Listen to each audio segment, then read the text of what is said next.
So I come take a visit, almost like an official visit, but for a coach, you know. So I'm hanging out. I'm at coach's house. I'm like, man, I like this. This is nice. You know, we're eating good, hanging out. We're watching the game, having a really good time. I get to meet the team, and like they just overwhelm me with a lot of love. And then when I went back to Los Angeles, I'm like, I think I'm gonna come to Columbia, man. Like I'm gonna switch up the coast, you know.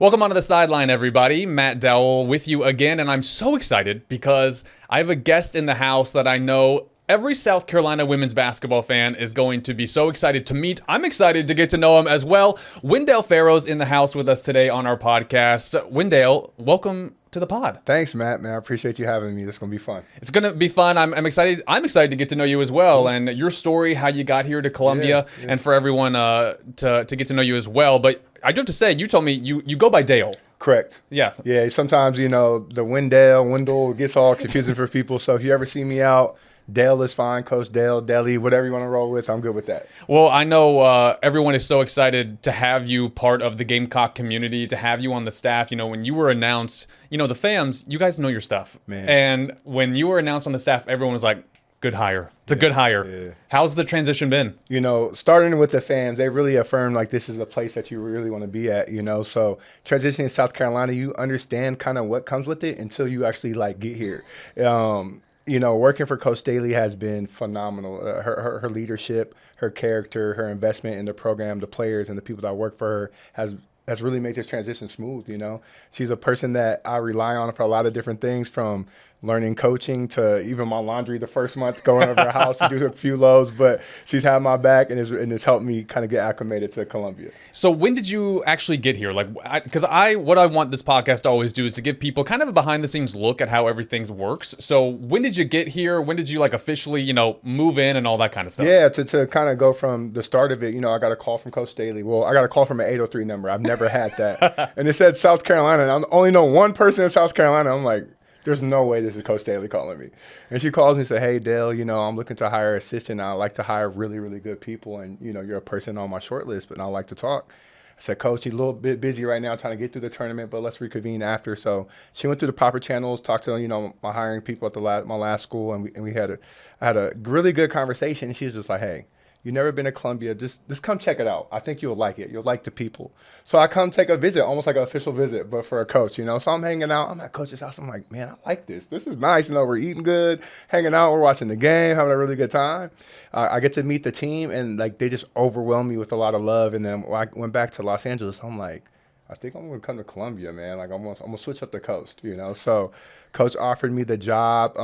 It was like mid-April. We had visits, It's a portal time for us. So I flew out on a flight, stayed in a hotel to about the end of May. In June, I got settled and started from there. So that's cool. So this is funny. This was actually down my list of questions, but let's just get into it now because the process of coaching changes. Like, how does that work? You kind of answered it, I guess, but it's not like you're looking to move and you're like, okay, who has openings? It's more like they come and find you and then the process starts? Yeah, so I think good assistants understand that you want to kind of like bloom where you're planted. You want to have your roots and you really want to concentrate. So I've never looked outside the job that I had. When you're trying to elevate a program, you want to be focused on where you're at. And then when things come to you, you have to have take on the responsibility of vetting this call. And when Coach Staley calls you, you have to pick up. That's the only person I would pick up for. I wouldn't go to a school in a different state or a different program. Like, it'd be Coach Staley only. So she has people within her, her trust that know assistants around the country, and I happen to be one. And when she kind of, went through the process of what she wanted, that's why she made that call, and I listened. And for people watching or listening, if you don't know, Dale was at Southern California. So it's not like you were at, a mid-major or something. You were at another elite program, a team that got to the Elite Eight last year, a powerhouse. So, you were at another school another team that was having great success. So why did you say yes? What was the selling point for South Carolina? I think there's multiple selling points. When you look at kind of the tradition of winning at the highest level, when you see that the leadership of Coach Staley has led to her other assistants going on to be head coaches, is important for young coaches like myself. And also, when you have the opportunity to kind of work with the best of the very best, I think you have to listen.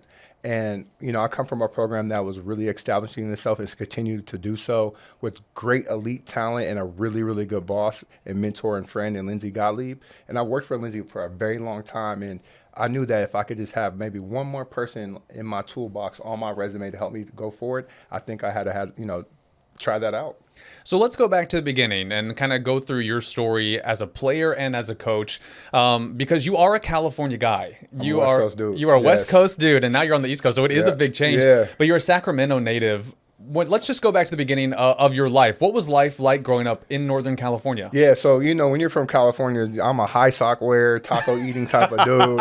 I grew up pretty modest, a Section 8. Housing family. My mom had lupus, so she was always sick. So I've always come from means of like very little means. And I've always had the understanding that education and basketball could be my vehicle that can drive me through life. If I just continue to put gas in it, it could take me where I want to go. So I grew up, 5, 6 people in a 2-bedroom apartment. I went to junior college because I really didn't have a scholarship, couldn't afford, a 4-year university.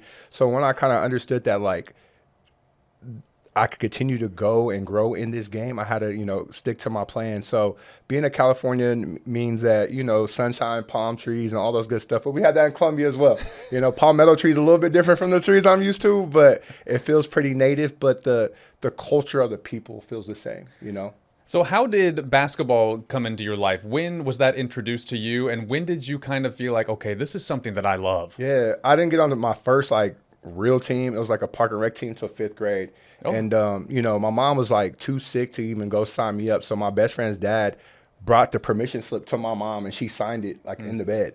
And then I was on my first team. And then, I felt like I was pretty solid, middle school, I was pretty solid. I was 5'8" as a freshman in high school. So I wasn't even a standout yet. And then my sophomore year, I was 6'2" and I grew to 6'5". I'm like, okay, I'm trending the right way, So around the city, locally, I was pretty good, but I also knew that the benefits of what basketball could lead to. So I was like, okay, if I can stick to basketball education, I can get a 4-year degree. Yeah. And I'll start there. And then everything else kind of happened after that. Did you have a big family growing up? Was it? Pretty small family. A lot of my family moved from Oakland to Sacramento. Okay. We have a lot of different interests, but the people that I grew up with always made sure I was focused on education and basketball. That's awesome. So when you were playing basketball, at what point you talked about going to JUCO, because you did start your collegiate career at the JUCO level, but at what point in your basketball journey did it go from, okay, this is something fun and something great, to I have a future in this? Yeah. I think my senior year in high school, I realized not that I had a future in basketball, but I needed it. That's the only way I was ever to be able to kind of get through life. I have a best friend, Greg, and I used to come over his house in 9th grade, and his mom or dad would take us after practice to go to dinner, and they'll drop me off. And I'd be like, Greg, you eat dinner every night? He's like, yeah. I'm like, at the table? He's like, yeah. I'm like, a different dinner every night? He's like, yeah, you don't? I was like, no.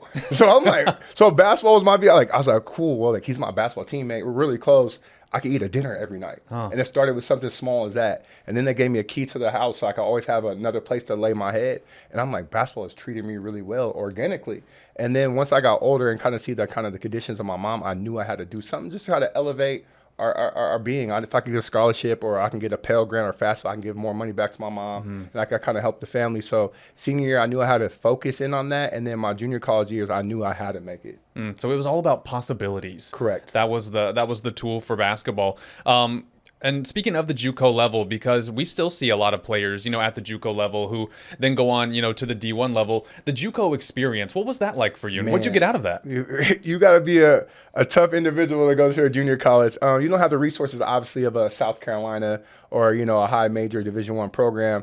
You got to wash your own laundry. You got to provide your own snacks. You have to, get to practice. And sometimes, coaches can be in or out of practice, and you might lead a group of 5 on the floor, but I wouldn't change that experience for anything. It taught me a lot about hard work. It gave me the humility to understand that this game is very, very precious. And some guys and some women don't get to play after those 2 years, and I was fortunate enough to do so. So that time at American River playing for Coach Georgie was not only a sentimental time, now I look back at it, but a formative time. going into my 4-year school. You go from the JUCO level, then to Eastern Michigan, where you finish your collegiate career. What was it about your game that you said, okay, I'm ready for the next level? And what was it about Eastern Michigan that stood out to you? Yeah, I think, when my freshman, sophomore year in junior college, I was like a 6'5", 6'6" guard, and that's appealing to a 4-year school. So I had the ability to play on the perimeter, and I knew that, going to a 4-year, if I can kind of, utilize that at a mid-major level, I could find some success. Now, if y'all look at my stats, I know it's whatever, 3.9 points, like don't kill me on this, but I think the contribution I made to my team has led me to lifelong relationships. Like my teammates are my brothers. I'm in their weddings. I'm uncles to their kids. So that impact I had on my program is more long-standing than my little points and rebounds. So now everyone's going to look at your stats now. So I'm letting y'all know now. Okay, we're He's good. aware. Yep, He's aware. Yep. What were you like as a player, though? Yeah, I think I was very cerebral. I could really think the game, which I think has led me to coaching. I could pass. I could dribble. I was a adequate shooter, so I could knock down a three, get to my mid-range spots, but a person that could really connect to our team and be able to get the best players the ball. Your career after your playing days it's interesting because you've been a few places, which is pretty common in coaching. But at what point after, I talk to athletes a lot about what's next, because a lot of them, when they say, okay, I don't know if playing is in my future anymore, there's a struggle of what path do I go down? What's next for me? Is it to stay in the sport? Is it just to go do something else completely? So when did you know I want to stay in basketball, and how did you know where to go in the sport? Yeah, I think that sometimes the path chooses you. So, when I graduated, I needed a job. So I'm like, what I'm going to do? I knew that going overseas might be a possibility, but the stipend or the salary I might make may not be much. So I was kind of weighing the overseas possibility or going to the workforce. But when I graduated in April, that was probably the really time that my mom started trending downwards with her health. So I worked at a bowling alley, man. I was a 22-year-old, graduated with a college degree, doing laser tag parties for 9-year-olds, yelling at me about cold pizza and the lemonade's not cold enough. So I'm like, man, what is going on? So I did that for about 6 to 8 months. I took care of my mom at that time, and then she passed away in 2010 in January. So I was just trying to find a focus. I ended up going back to Eastern Michigan for alumni weekend. And my coach then, Coach Ramsey, was like, hey, man, just come back home. I'll give you a graduate assistant scholarship. You can work with us as coaches and figure out what you want to do over the next 2 years. I'll take care of you. And that's how I kind of got into coaching and went from there. That's awesome. I say this too as someone who loves my mom, and I don't want to make you cry or anything or make you emotional, but I think from this interview, just talking to you, it sounds like your love for your mom is great still to this day. And I think it's really cool to see how much you've talked about her in this interview and how much she means to you and how much she is a part of your basketball journey. And so I think that's really cool, and just really cool to see your love for your mom and how she has helped, from the very beginning, helped you at that just by signing the permission slip and how you are here today. So just, it's really cool. Appreciate and that. to see the love for your mom. When I look at your career resume after college, you've had a lot of different things on your resume, and you've been a few places. And I was reading you started as the video coordinator at UCLA, and you did a lot of other things, and I think that's where you were going to next, but that's where things really kicked off for you? Yeah, so when I went back to school and got my GA ship, right, it lasts for 2 years. So then you have to find a real job after that point, right? So I think it was November of my last year in graduate school. I had to apply for an academic job and a job that I wanted in sports for my capstone or whatever, right? And I went 0 for 25 in applying for jobs. I was just like, man, this is crazy. It's April. I don't have a job. This was the toughest month of my life. I got my car stolen. I had a roommate who got us kicked out of my apartment. I didn't have any money. So I'm like, I got to figure something. I had $7 in my account, no car, no apartment. I'm like, what am I going to do? And then I get a email, and it's from Pam Walker from UCLA. Say, are you still interested in this video position? I said, oh my goodness. So I got that email. I graduated the next day, and luckily, it's for some reason I got a tax return, so I got $1,500. So I'm like, I went from $7 to $1,507. I'm like, oh my goodness, things are working in my favor. So I did the interview the day of my graduation. So I just found a shirt and tie. I found a white background on campus, and I did this this Zoom or whatever, Skype or whatever it was back then. I think it was Skype. I was part of the Skype generation. Yeah, Skype. So shout out to us. And then that time, so then they have an interview. It's we want you to talk to Coach Corey, and I did. And Coach Corey's like, I'm gonna call you in a week. I said, cool. This was on a Tuesday. This is Corey Close. Corey Close. Yeah. So next Tuesday, I'm waiting by the phone. She's supposed to call me, and she doesn't call. So I'm like, man, like, here I am right back, in the dumps. But she calls me on Wednesday, and she says, hey, Dale, like, I've been thinking about it. I can't hire you to be. I was like, the job I applied for was like a front desk admin to do her calendaring schedule, and I'm terrible at that. I just wanted a job. And she was like, I can't hire you to be my front desk admin. I said, well, Coach, I thank you. I appreciate the interview process. She said, but I can hire you as my video coordinator. I think you'd be better. And I said, oh my goodness. So I ran out of my apartment. I went to the barbershop. It sounds crazy, right? I go to the barbershop, said, I'm moving to LA. If y'all want anything on my apartment, I'm selling it all. The whole shop came to my house. Guys still had the capes on from their haircuts. And I'm like, okay, George Foreman grill, $5. Couch, $100. Flat screen TV, $20. And I took all that money and I flew out to LA and started my coaching career. That's crazy. Yeah. That is crazy. Yeah. So Corey Close, a huge part of your journey. Yeah, I call her, if it's interesting, but she's kind of like my coaching mother, right? She was the first one to hire me. She definitely formed a lot of the principles and beliefs I have in coaching. She's a person I still spend every Christmas with. I go back and hang out with her, but she definitely put me in the game and has connected me with all the people I've worked for. And how important do you think it is for you as a coach now? Because you haven't had a journey that's just been like, everything's just kind of, been easy or whatever. You've had those hardships and you've had those moments. How important do you think it is for you as a coach when you're looking at the players now that you have that experience of everything was not easy all the time for you in your journey? Yeah, I think that I'll go back to a principle that I learned from Coach Corey and that program is to like provide value and serve others. Like if you have that kind of as like your staple, that you're always going to be in a good place. So that every program I work for, I want to provide value and serve the people in it. So even when I work for Coach Staley now, and she's reached the highs of the highs, I still have to provide value. I have to bring something that somebody else isn't, or bring it to another level, and I have to serve others. She told me when she hired me, take care of my players, Deli. If you invest in them, you'll be fine. And I really try to pride myself on that. So having that kind of as like, my staple in this has helped me kind of sustain the success or the consistency in finding jobs, because I went from UCLA as a video coordinator for 2 years. I went to Vanderbilt, got fired in 8 months. So I was looking for a job. I remember I was staying up every day till like 4 a.m. trying to figure this thing out.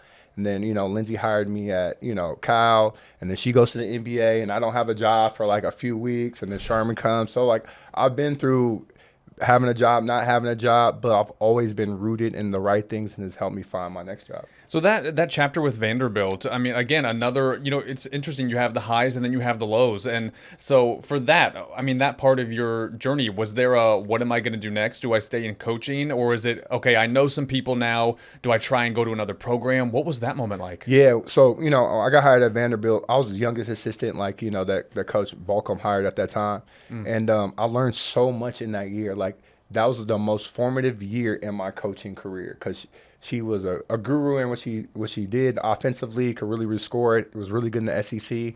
And I knew, like, okay, I could do this. I like this. I like this a lot. And it just happened to be like, year 14 or 15, they didn't renew her. So she had a very fruitful time there and did a really good job, but her time was up. So when we got let go, I knew I wanted to stay in the business. Like I love working with the players. I love learning the game and teaching the game. I just didn't know what that outlet would be. I knew on the West Coast people kind of knew who I was, and people started making some calls. And at that time, Lindsay had a sister that took another job, and she called me as well and was like, "Hey, like, you want to come back home?" And I'm like, yeah. And like, not only it's like, it's coming back home, but I didn't have a job. Yes, I need to come back home. So that's how it kind of, happened there. And then, again, like, she went for aspirations to the league and had to find myself again, try to figure out what I wanted to do. But again, basketball has been my constant, and I've been able to come back to it. You spoke about being the assistant then at Cal for 5 seasons. Then you joined the Southern Cal Trojans in 2021. I can't call them USC. I'm gonna, all good. Yeah. I won't hold against anybody. You joined the Trojans in 2021. How did being part of the Trojans, because they have been up in these last few years, become a consistent top 10 team these past few seasons? How was being part of that program? How did that elevate your career as a coach? It was. Thus far has been the most valuable experience of my, my coaching career. We started there, and I think we were like 13 and 17 our first year, and we knew that we had the opportunity with the resources, the locale, and the institution that we worked for to put together a top 25 team, right? And the next year we were 20 and 10, and we were on the cusp. We went to the tournament, and that was a goal for us. But then we knew that we wanted to ascend into a higher level program. I mean, anytime you get a Juju Watkins in a jersey, no matter what program, she's going to change it. And as much as credit you can give to the coaches, it's the players, and she really shaped that program. And I think the thing for us is that when you look around the country, certain people set a level of standard that you aspire to either achieve or exceed. And when we're on the West Coast, we're looking at over here. We're looking like, what is South Carolina doing? How they sustaining success? How they getting players to graduate and go to the WNBA and be MVPs? And we always studied our best competition. And I think that preparing myself to make our program better there led me to being here. I was actually going off of that, and this isn't even a question I planned to ask you, but I think, when people talk about certain teams and programs, like from the outside in, they all have their opinions and blah, blah, blah. But in the basketball world, what is the perception of South Carolina? Like when everyone in the basketball world is watching Dawn and what this team is doing, what is, the reputation, the respect, what is all of that like in the basketball world? I think in the basketball world, I think they understand this program is led by Coach Staley. And they understand like the discipline and the detail and the love and attention that she shows her players. Like they know she's player first and program first. And from the outside looking in, you see a team that's always been one of the best defensive teams in the country. They've had top 10 scoring teams as well. They have pros that are on the perimeter, obviously incredible post players that are MVPs. But the depth in which she's able to play players is like the highest of levels in the country, right? She can play 9, 10, 11 players without drop off. And it doesn't matter their ranking or whatever come from high school, like she prepares them. So you could take a kid that's a McDonald's All-American, or you could take a kid that's ranked 200. They're going to come in a South Carolina jersey and uphold that standard when they're on that floor. So I think when you are on the outside looking in, you know that the leadership that Coach Staley has is driving this program. And when you get here, you feel it.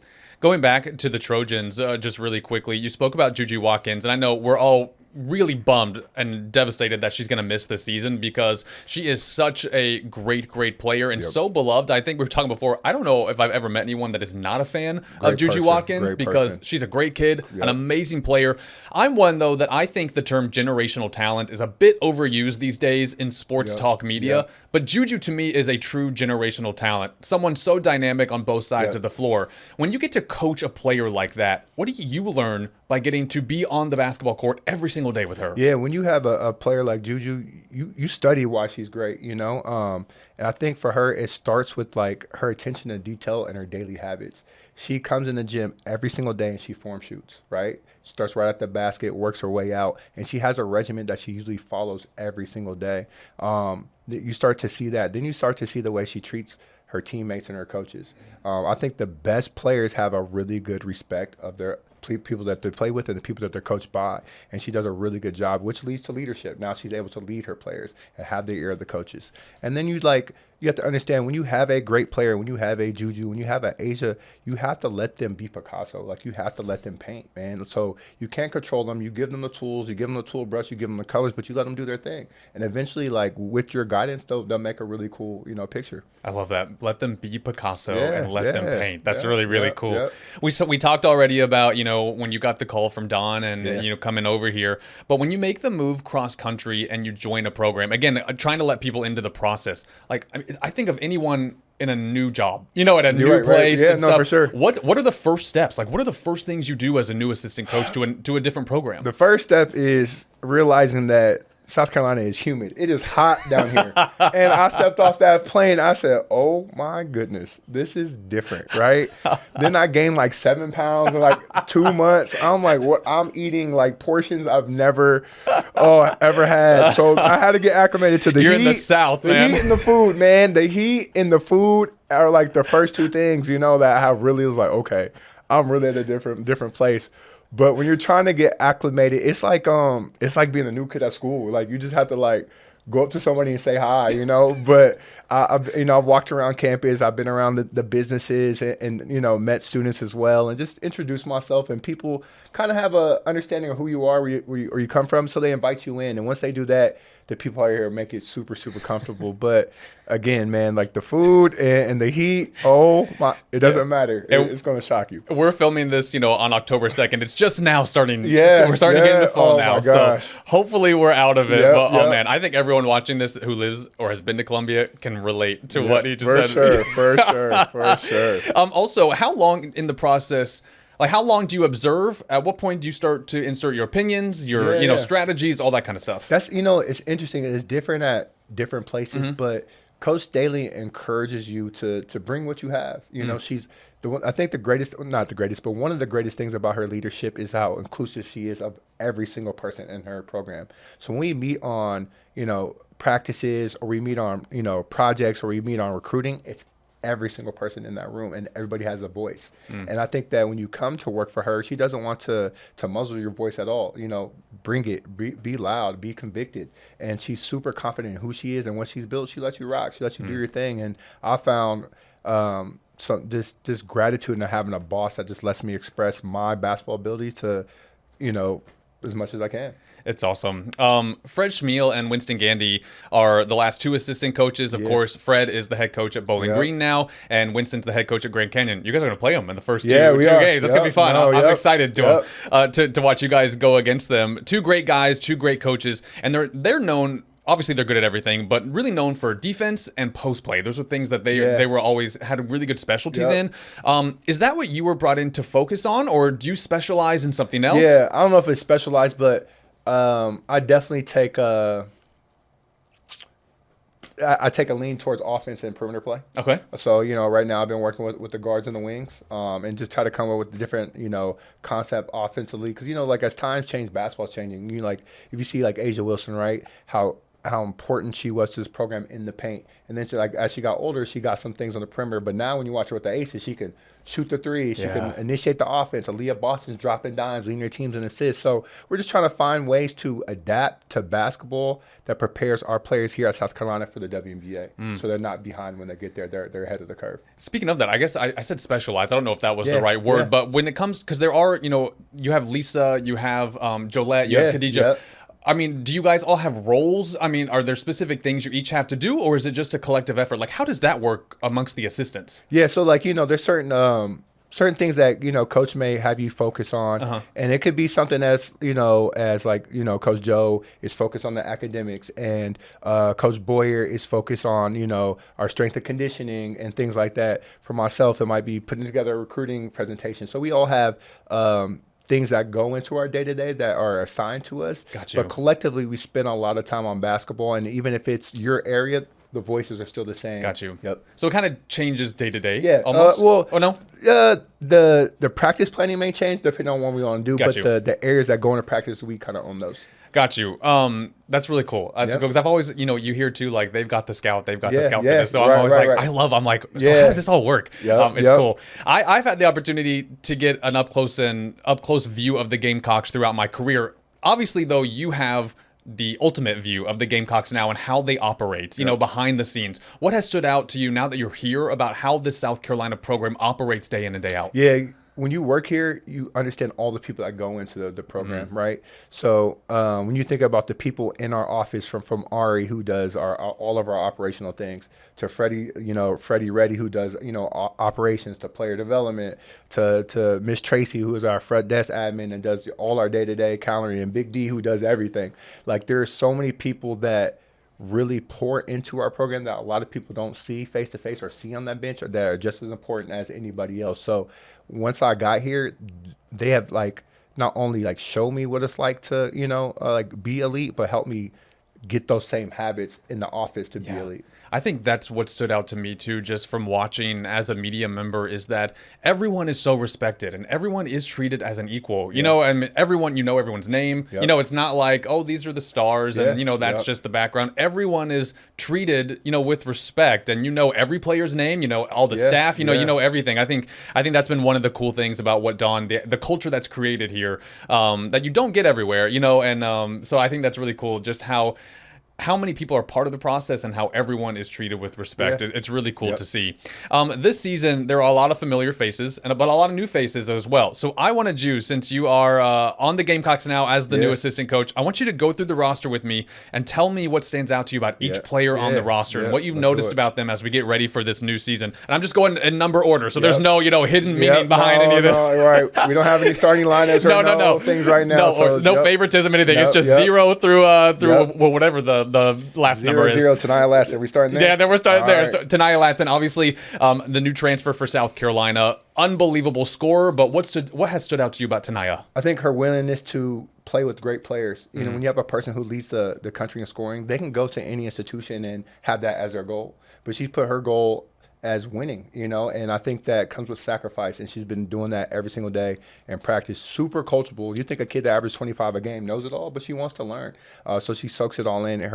Her intent to be better defensively has been there every single day, making the right pass and the right play every single day. But she brings a joy and enthusiasm that we all like. I've noticed so much over the years too, players who transfer in and want to go to the league, defense is always something they emphasize about what South Carolina does so well that they want to get better at. Have you seen that too? Yeah, I think for two reasons. One is because our league is so tough that you have to guard people, And when you go to training camp in the WNBA, like there's a lot of people that could already score there. Like you're not coming to the Aces to outscore Asia Wilson, but can you defend your position and give Asia Wilson the ball? So like that's why you have to have an understanding of defense, because it's going to help you stay on the roster.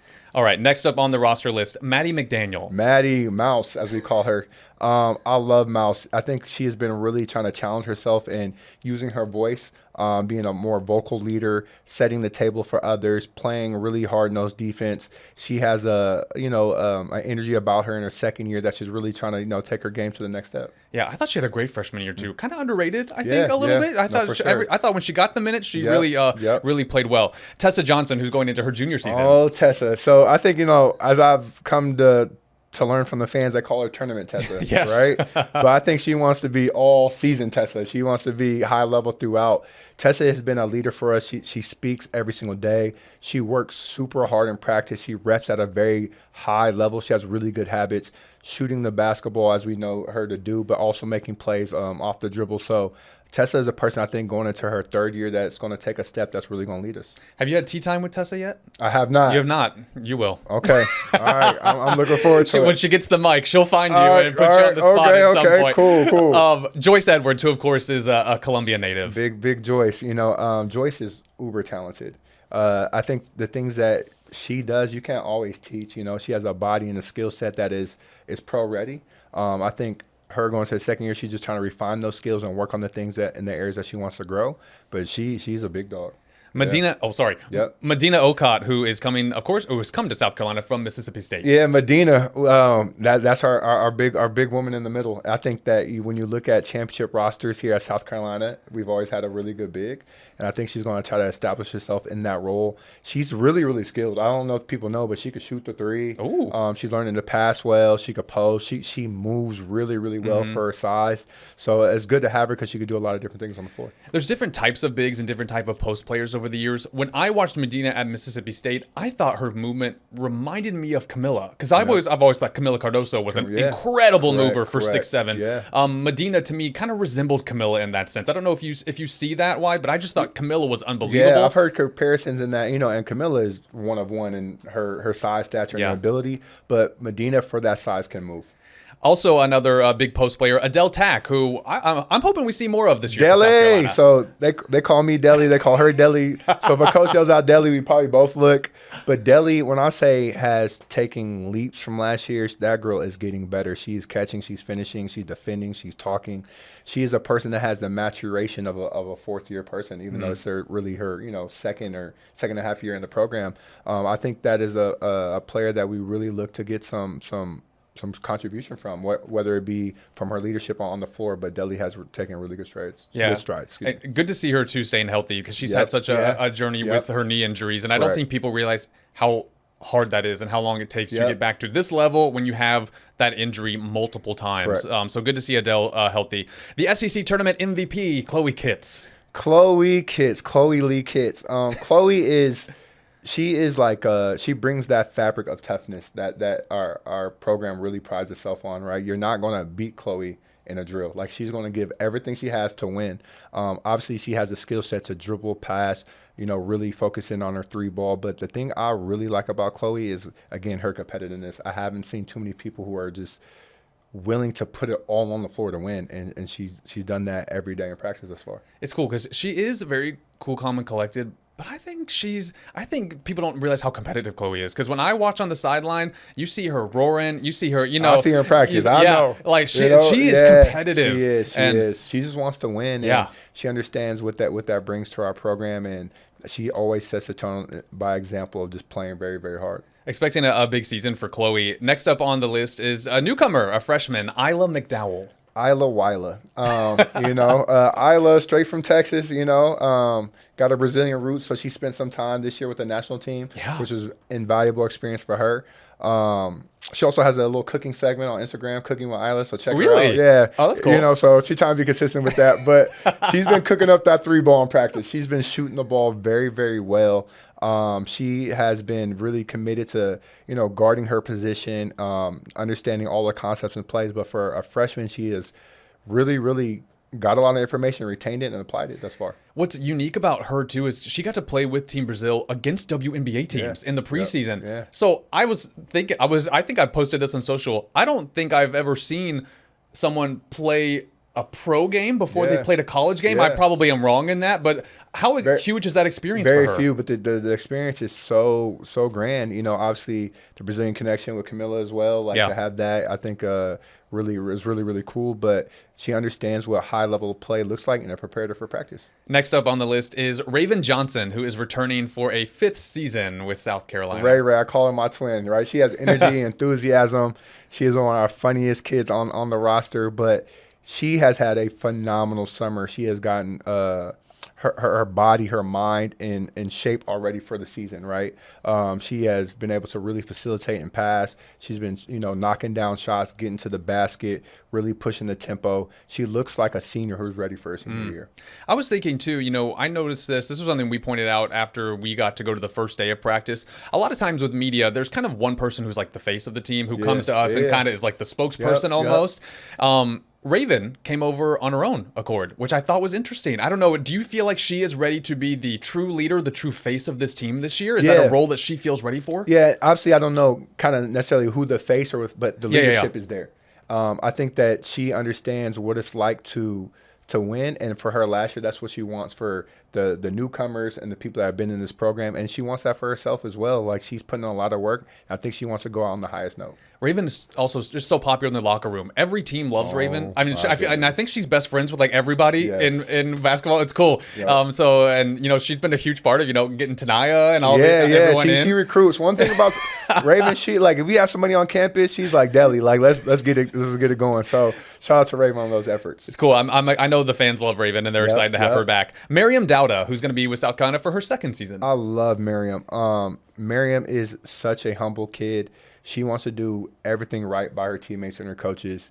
Obviously has the ability to stretch the floor and shoot the basketball, but she's been rebounding the heck out the ball in practice and defending her position. But she's a player that a lot of people like to play with because she continues to keep the ball flowing, and she's always going to try to find the right time to make the best play.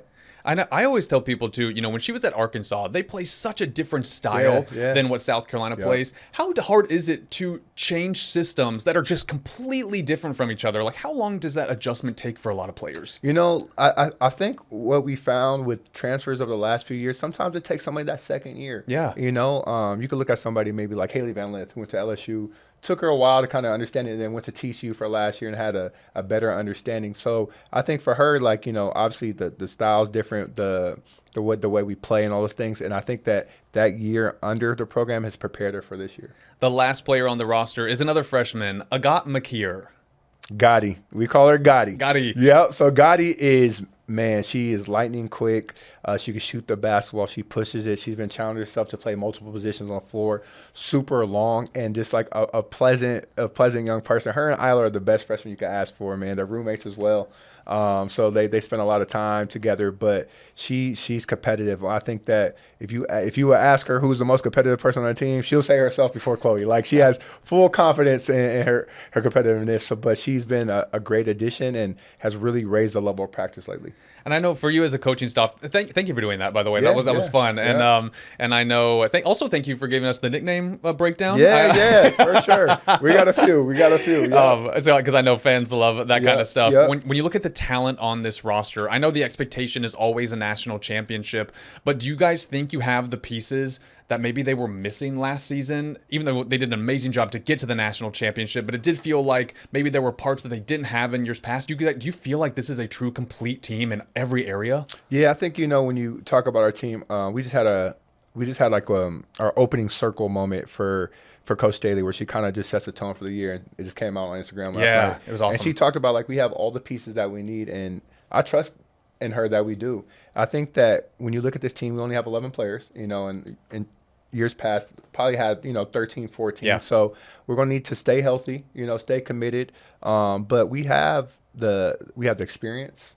We've added shooting. We've added a big person in the middle. You got somebody like Taniyalatson who can go manufacture a basket. You have people who've been in those moments who will have that underneath our belt. And then you have the rise of players who've been in the program. You have chloekitts for her senior year. You got Joyceedwards for her sophomore year. So I really like our roster. Obviously, we always play a challenging schedule as we can. So early on, we're going to kind of have an understanding where we're at, and we'll go from there. And I think that, Coach really emphasized that it's not about, 1 loss, 2 loss, 30 wins, 20 wins. It's just about us sticking to our journey and staying committed, and we'll be where we need to be.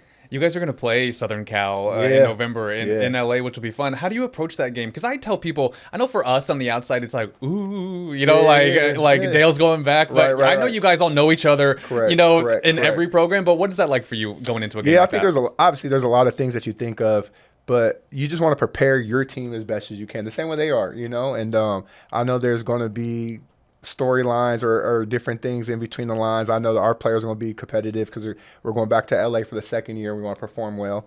I know I got kids in Southern Cal who are already telling me they're going to be talking their talk, and as they should, right? You got two of the best programs in the country, and I know that the 11 kids that we have now are the kids that I really want to make sure have every tool to be successful for that game and the rest of the season.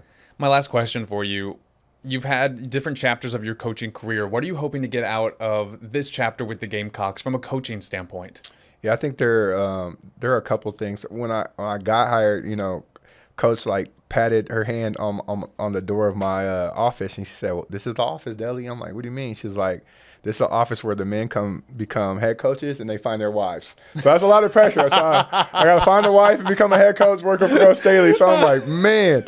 But was that day one? Yeah, it was early. I said, so when you come to the South, you're going to be hot, you're going to eat good, and you're going to find a wife. So I'm like, okay. Your life is changing. It's just way different. But so hopefully I do grow as a young, as a man in a lot of those areas. But I hope that my time, as long as it may be, a decade, 5 years, whatever it may be, is getting as much as I can from Coach Staley. And I do that because I think she is one of the best people in this business and the best coach. And a lot of times you don't find that in a coach. And I think that if I can learn how she treats people and how she has a love and respect for others and is able to include her staff and her players and be able to learn the basketball portions, I will be a better person and a coach from it. I know. I mean, they're called the Fams for a reason because they are family. That's how she sees them. I learned, the Fams are real. Oh, yeah. I have a little bit of Instagram, but they made it a little bit more when I got here. More followers, the comments, I see them all. The DMs, I see them all. Can't respond to them all, but we're listening, we're paying attention, and our support and love is always for the fam. So hopefully when the season comes, I get to meet them all and, to be a fan myself. Dale, as we close out, is there anything, speaking of the fams, because I know there's a lot that are watching this and listening to this, is there anything else you want them to know that maybe we didn't touch on today?